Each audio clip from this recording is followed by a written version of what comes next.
Hey, hello everyone, welcome to my channel. I'm Shohini. I hope you all feeling fine and doing very well. তো সকাল সকাল আমরা দুজন মিলে ready হয়ে বেরিয়ে পড়েছি বড় মার কাছে যাওয়ার জন্য। দেখতেই পাচ্ছ এখানে স্কুটি নিয়ে বেরিয়ে গেছে।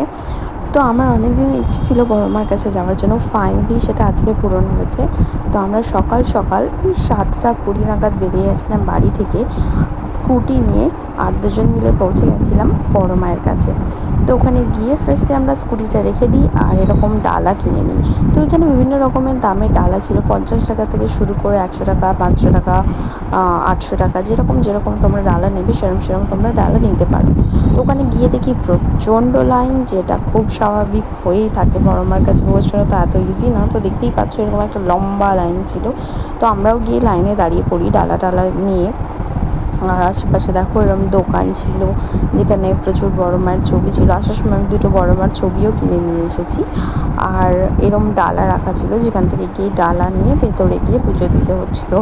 সব থেকে মজার ব্যাপার একটা কি, আমরা মনে করেছিলাম যে বাইরের লাইন, ভেতরে ঢুকে গেলে পরে গিয়ে মায়ের কাছে পৌঁছে যাব। অ্যাকচুয়ালি আমি ফার্স্ট টাইম গেছিলাম, বাট এরমটা একেবারেই নয়। ভেতরে গিয়ে এরম টানেলের মতো করা, আর যেখানে গিয়ে দেখি প্রচুর লম্বা লাইন। বাট হ্যাঁ, খুব বেশি সময় লাগেনি। সো খুব তাড়াতাড়ি পুজোটা কমপ্লিট হয়ে গেছিলো, বাট প্রচুর ভিড় ছিল। সো এইটুকুই, বাই বাই, থ্যাংক ইউ।